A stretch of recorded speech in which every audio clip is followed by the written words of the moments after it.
À l'écoute de l'ERTM, il est 13h à Banamba, c'est dans la cité du Méguéton, la même heure partout au Mali.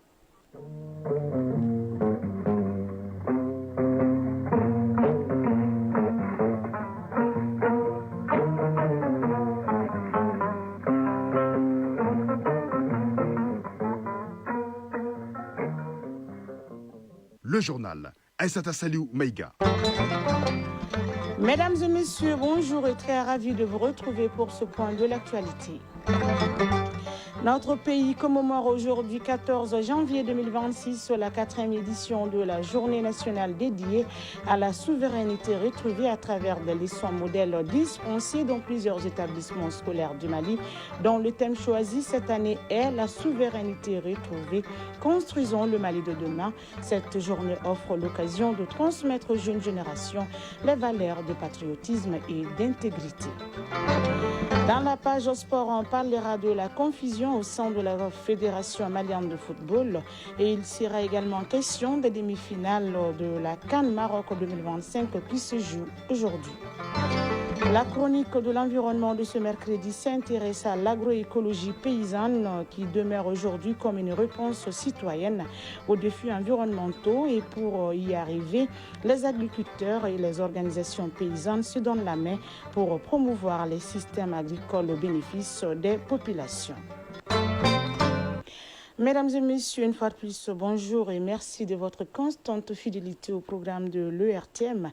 Je vous le disais à l'instant, dans les titres, le ministre en charge de la communication et son collègue des transports ont suivi la leçon modèle sur le thème souveraineté retrouvée.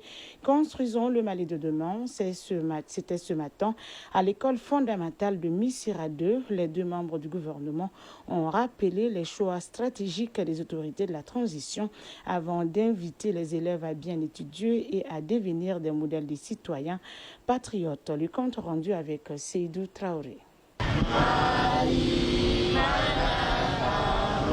Ce mercredi 14 janvier 2026 s'est distingué comme un jour pas comme les autres au groupe scolaire Mistra 2 en commune 2 du sud de Bamako. La cérémonie de la montée des couleurs accompagnée du chant de l'hymne national en Bamanankan a été suivie d'une leçon modèle sur la souveraineté retrouvée. Au fond de la salle de classe, le ministre de la communication, de l'économie numérique et de la modernisation de l'administration ainsi que son collègue des transports et des infrastructures ont suivi avec intérêt cette leçon. En interaction, l'enseignant du jour et ses élèves ont passé en revue l'historique de la journée de la souveraineté retrouvée et les acquis issus de la grande mobilisation des Maliens le 14 janvier 2022. S'adressant directement aux élèves, les ministres ont rappelé le choix du chemin de la refondation emprunté par les autorités de la transition. Alhamdou Ag Ilian, ministre en charge de la communication. Ayant pris la responsabilité de notre souveraineté, cela a choqué des intérêts, et à l'intérieur du pays et à l'extérieur du pays. Donc, ça a amené le gouvernement sous la houlette du président de la transition à prôner la politique de la souveraineté. Ce qui a fait que le 14 janvier 2022, le peuple malien s'est soulevé en majorité dans les régions et ici à Bamako pour clamer haut et fort qu'à partir de cet instant, nous prenons nos destinées en main. Dambili Madina Sissoko, ministre en charge des transports. Il faut que les Maliens soient un vrai citoyen. Ensuite, la refondation de notre appareil, tous les appareils qui sont en marche aujourd'hui. Et ensuite, nous avons même, comme ils l'ont dit, l'éducation.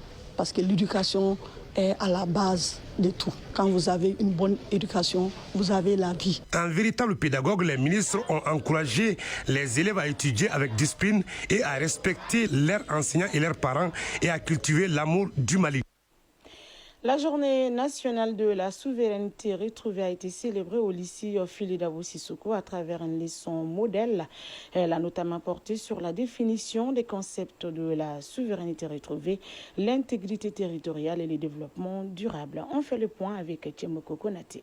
Montée des couleurs nationales suivie de l'exécution de l'hymne national, acte préalable pour démarrer la célébration de la journée nationale de la souveraineté retrouvée au lycée Fili Dabo Sissoko.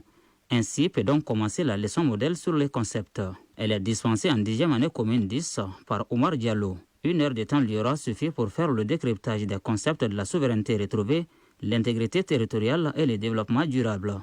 Pédagogue averti, M. Diallo a aussi évoqué les acquis notamment sur les plans économiques, diplomatiques, social et éducatif.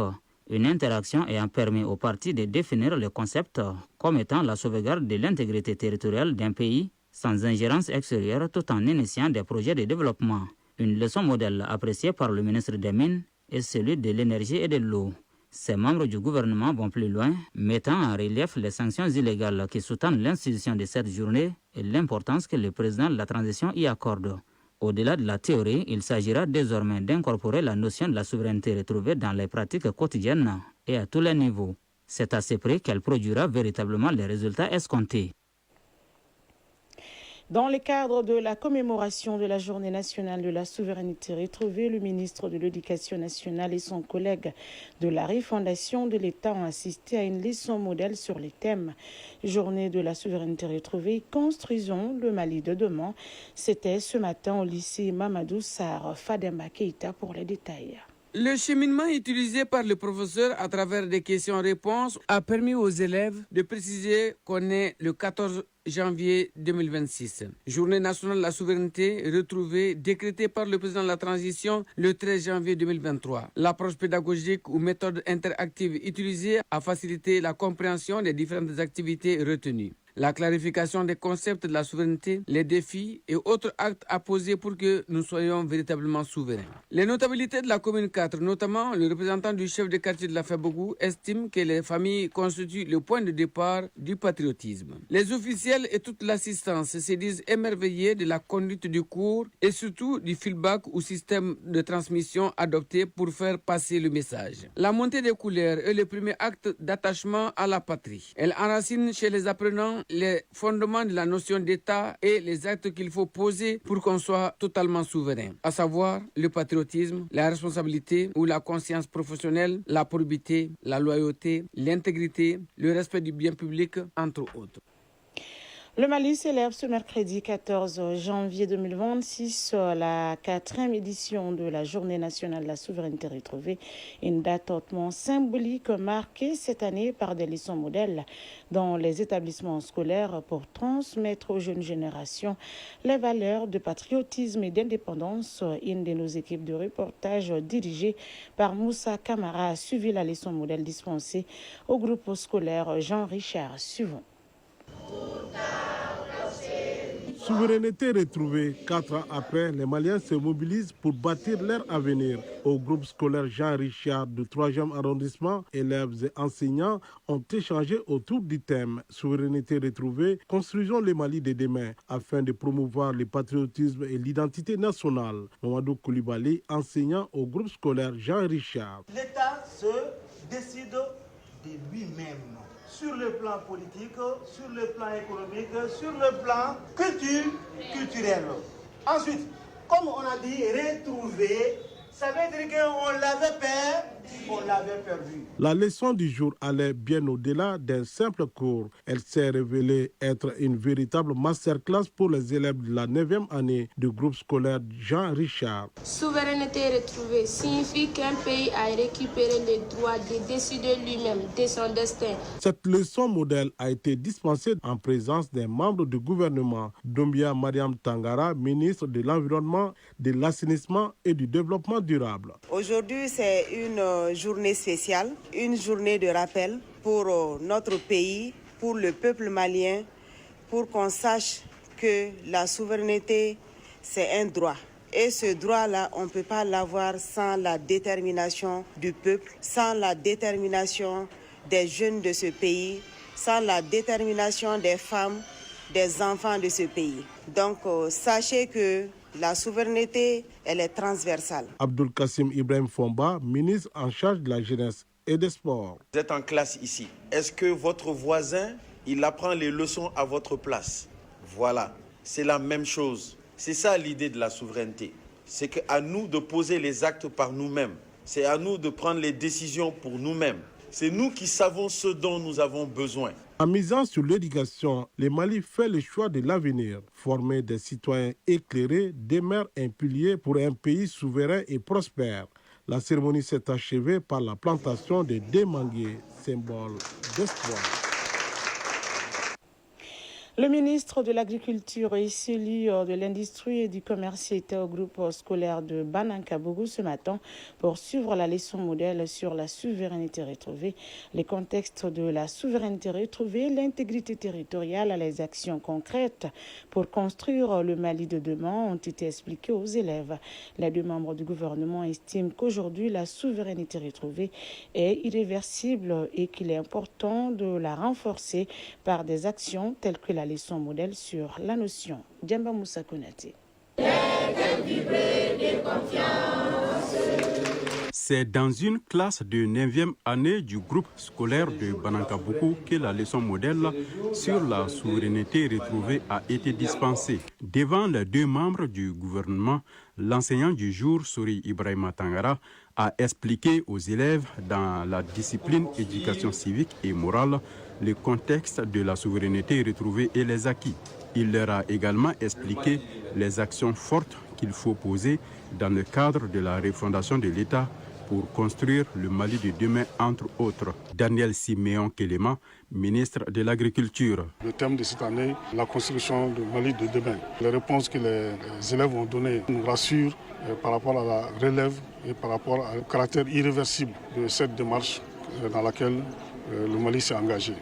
Nous sommes convaincus que tôt ou tard, le développement durable se fera dans un pays souverain et dans un pays qui a retrouvé toute son intégrité territoriale. Selon le ministre de l'Industrie et du Commerce, la souveraineté retrouvée est le socle sur lequel les autorités de la transition sont en train de bâtir le Mali de demain. Moussa Alassane Diallo. Cette date marque trois choses. La première chose, c'est aujourd'hui le Mali affirme sa souveraineté sur le plan de la défense du territoire national. La deuxième chose, le Mali affirme sa souveraineté sur le plan diplomatique et le Mali affirme sa souveraineté sur le plan économique. Et tout cela dans un cadre de la refondation de notre modèle économique, de notre modèle social et de notre modèle culturel. C'est pourquoi la souveraineté retrouvée aujourd'hui est le socle sur lequel nous sommes en train de bâtir le Mali de demain. Visiblement, la leçon de ce jour a beaucoup intéressé les élèves. Pour preuve, ils ont tenu à répondre à certaines questions liées à l'indépendance réelle, à la souveraineté et à l'intégrité territoriale du Mali. Et c'est communiqué, l'état-major général des armées informe l'opinion nationale que dans le cadre de la surveillance du territoire en date du 13 janvier 2026, les vecteurs aériens des FAMA ont effectué des frappes contre des groupes armés terroristes au nord-est du village de CBT dans le secteur de Banamba, région de Koulikoro. La première frappe a ciblé et neutralisé un groupe armé terroriste à moto.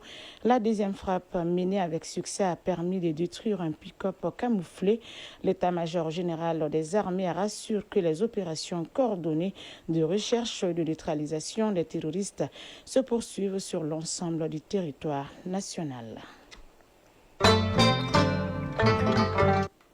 Quelques mots de l'actualité étrangère. À présent, au Sénégal, le président Bassirou Diomaye Faye a quitté le Koweït ce matin au terme d'une visite officielle de 2 jours marquée par des échanges de haut niveau et la consolidation des relations d'amitié et de coopération entre les deux États. Après le Koweït, le chef de l'État sénégalais est arrivé aujourd'hui à Abu Dhabi pour prendre part à la semaine de la durabilité, un forum international de recherche, de référence consacré aux enjeux de développement durable, de transition énergétique et d'innovation, témoignage de l'engagement résolu du Sénégal en faveur d'un développement responsable, inclusif et tourné vers l'avenir.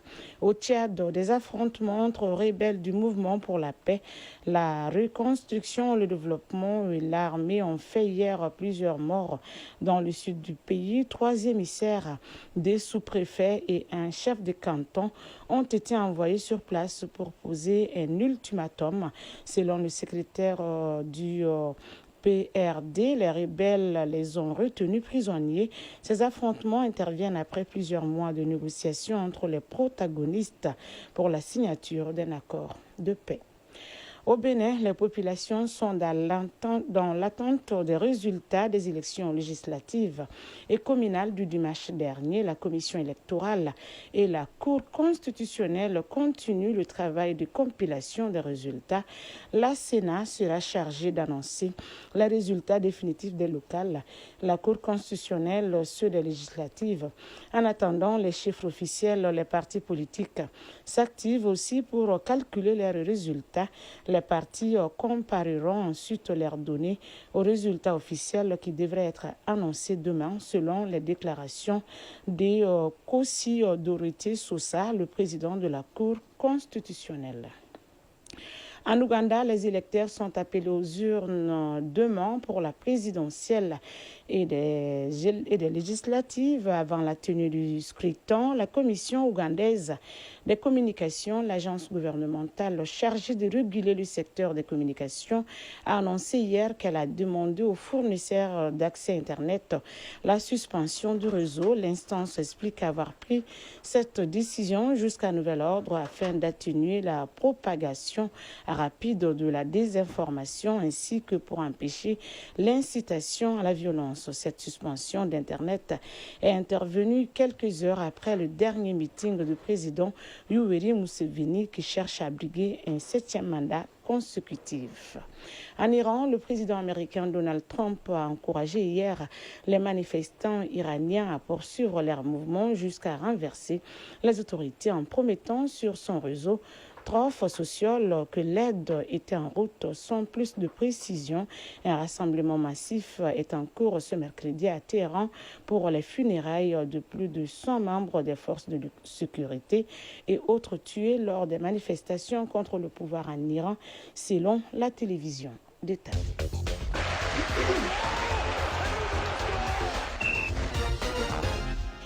Vous l'aurez compris, c'est ce jingle qui annonce sur la page sport et Fotigui Tunkara est là pour nous décortiquer l'actualité sportive. Bonjour Fotigui Tunkara. Bonjour à Salou, bonjour à tous.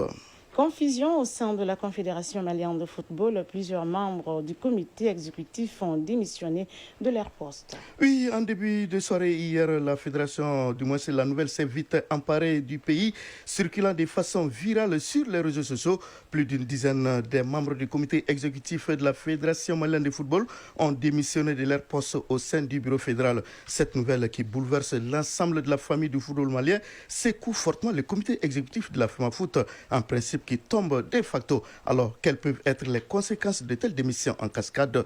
Qu'est-ce qu'il y a lieu de faire désormais sur le plan statutaire? Élément de réponse avec le président de la Ligue de football de Ségou, Moussaf Maïga, que nous avons joint au téléphone.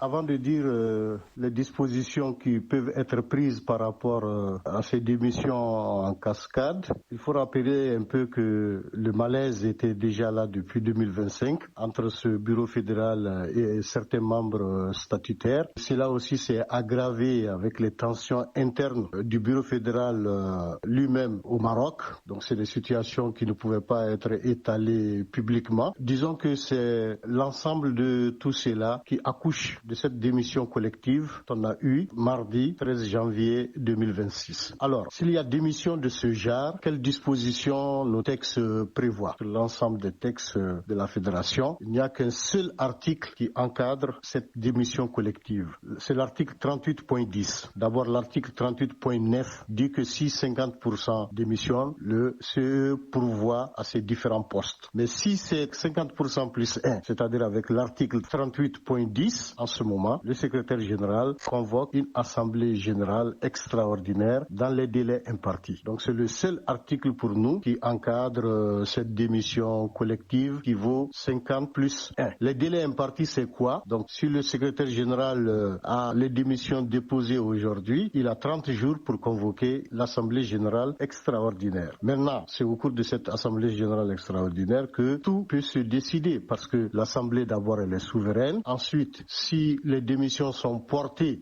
devant elle, cette assemblée va donc les acter, tout naturellement vu le contexte dans lequel on se trouve. Donc en les actant, c'est pour démontrer un peu que le bureau n'existe plus. Donc l'assemblée prend acte aussi de la dissolution du bureau. Et maintenant, c'est un vide qui est là. Il faut combler vite le vide en organisant des élections. Donc l'assemblée générale ordonne au secrétaire général, qui est un employé de la fédération, n'est-ce pas, de convoquer dans les délais impartis également, 60 jours, une élection générale. Donc ce sont là quelques dispositions, en tout cas sur le plan technique ou bien sur le plan statutaire, à travers ces démissions collectives. Voilà, c'était là donc les explications de Moustapha Maïga, président de la Ligue de football de Ségou. On espère tout simplement que les acteurs du football malien, notamment les membres statutaires de la Fédération malienne de football, seront animés de bonne foi pour permettre au football malien de sortir vite de cette situation, pour, j'allais dire, de cette impasse. CAN Maroc 2025, les demi-finales s'y jouent aujourd'hui.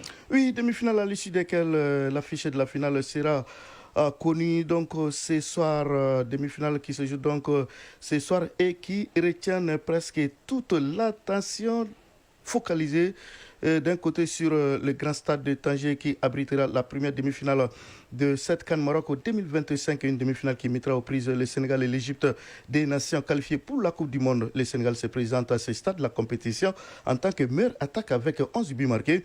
Au regard des statistiques, les deux nations ont livré 15 rencontres, toutes compétitions confondues. L'Égypte totalise 7 victoires contre 6 pour le Sénégal et seulement 2 matchs nuls. Cette rencontre de demi-finale se jouera certainement sur les détails. Les enjeux avec l'un de nos envois spéciaux, Isaac Tchenou. Sénégal-Égypte est sans doute une bataille entre deux géants du football africain. Qualifiés pour la prochaine Coupe du Monde, les deux nations se sont déjà affrontées dans le dernier carré de la CAN. Si l'Égypte avait gagné en demi-finale en 2006 avant d'enlever le trophée, le Sénégal en 2021 avait battu l'Égypte en finale pour remporter sa couronne. La rencontre de ce mercredi sonne comme une revanche pour l'Égypte et une confirmation pour le Sénégal qui avait de surcroît barré la route à l'Égypte pour la Coupe du Monde quelques mois après son sacre au Cameroun. Pendant cette CAN ici au Maroc, les deux nations se sont montrées efficaces devant le but. 11 buts marqués et 2 encaissés pour le Sénégal et 9 buts marqués pour 4 encaissés côté égyptien. Le Sénégal pourra s'appuyer sur des joueurs comme Sadio Mané, Iliam Ndiaye ou encore Nicolas Jackson. L'Égypte pourra compter sur des joueurs comme Mohamed Salah ou encore Oumar Marmouf. Le stade Ibn Battuta s'apprête à vivre l'une des rencontres les plus palpitantes de la CAN en perspective. Les acteurs sont prêts à en découdre. Pape Thiaw, sélectionneur du Sénégal. On sera en face à une équipe d'Égypte avec 7 étoiles. Je pense que c'est la meilleure équipe d'Afrique côté étoile, mais voilà, nous abordons ce match avec respect et ambition. On sait qu'on aura en face une équipe vraiment très forte tactiquement et surtout qui a l'habitude de jouer ce genre de rencontres et mentalement très très forte. Donc voilà, nous sommes déterminés et pour aller chercher cette victoire pour passer en finale. Nous restons aussi surtout sur notre philosophie de jeu, qu'on sait que ça peut nous apporter des fruits. Hossam Hassan, sélectionneur de l'Égypte. Et pour le prochain match, la différence, ça va être que le Sénégal a eu un jour de plus pour pouvoir se préparer pour ce match. Nos joueurs sont plus que prêts et ils sont en forme pour pouvoir jouer ce match. Nous respectons tous nos adversaires, toutes les équipes contre qui que nous affrontons parce que c'est pour cela d'ailleurs que nous donnons notre maximum à chaque match. Chaque équipe a bien entendu ses forces et ses faiblesses et nous avons étudié le cas du Sénégal et nous nous sommes focalisés sur les détails de leur jeu. Cette première demi-finale de la CAN Maroc 2025 se jouera au Grand Stade de Tanger. De Tanger à la 35e CAN, Isaac Tchenou, Marca Traoré pour l'ORTM. Voilà, il faut préciser que le vainqueur de cette première demi-finale va rencontrer en finale les gagnants de la seconde demi-finale qui oppose le Maroc pays hôte au Nigeria. Cette rencontre est une opposition de style avec d'un côté le Nigeria, sa force physique et sa puissance portée par Victor Osimhen et Ademola Lookman et de l'autre le Maroc avec son collectif et son sens tactique autour de Achraf Hakimi et Brahim Diaz. Une rencontre qui promet entre la meilleure attaque, les Super Eagles et les Lions de l'Atlas. Présentation de cette affiche avec l'un de nos envoyés spéciaux, Ousmane Dao. Le Nigeria est une force de frappe avec la meilleure attaque du tournoi, avec un jeu séduisant, une puissance physique portée par Victor Osimhen en fer de lance. Finaliste malheureux de la dernière édition, le Nigeria a franchi un nouveau cap. À le voir évoluer, on a l'impression que les joueurs d'Eric Sekouchel sont en mission pour une 4e étoile. En face des Super Eagles, les Lions de l'Atlas du Maroc, donnés par beaucoup de spécialistes comme le grandissime favori de sa CAN. Mais dans toutes leurs sorties, la bande à Walid Regragui n'a jusque-là été convaincante. En ouverture face à une coriace Comore, comme contre le Mali et la Tanzanie, elle a montré des insuffisances. Mais face aux Lions indomptables du Cameroun, le Maroc a été là pour aller chercher sa place en demi-finale 22 ans après sa dernière en 2004 en Tunisie. Certainement le match le plus abouti depuis le démarrage de la CAN pour les Lions de l'Atlas. Soutenus par tout un peuple, les Lions de l'Atlas devront être à 100% pour disputer la 3e finale de leur histoire au détriment du Nigeria qui vise une seconde finale consécutive. Casablanca, Ousmane Daou, Isaac Chenou, Tayeb Adjaouyakoui, Oumar Koungota Traoré, Saïd Mohamed Lamine Diarra pour l'ORTM. Voilà, c'était donc les reportages de nos envois spéciaux du côté du Maroc. Alors, il faut juste préciser que la première demi-finale qui va mettre aux prises le Sénégal et l'Égypte est donc à suivre sur les antennes de l'ORTM, au RTM1 au niveau de la télé et la chaîne 2 au niveau de la radio. C'est tout, Foutili Tounkara. Oui, c'est l'essentiel qu'il fallait retenir. Merci pour toutes ces informations sportives. Chronique de l'environnement. Face à la dégradation accélérée des ressources naturelles et à l'insécurité alimentaire persistante, l'agroécologie paysanne s'impose comme une alternative durable et inclusive. Au Mali, des réseaux et des organisations unissent leurs efforts pour promouvoir des systèmes agricoles respectueux de l'environnement et des communautés. Agroécologie paysanne, une réponse citoyenne aux défis environnementaux, c'est le sujet de la chronique de l'environnement de ce mercredi et c'est une réalisation de Agibou Koulibaly. Le réseau solidaire en agroécologie paysanne et citoyenne, RESAPAC, œuvre pour la structuration des producteurs engagés dans des pratiques agricoles durables. Selon Mme Djeneba Diallo, coordinatrice des marchés du RESAPAC, l'agroécologie va au-delà de la production.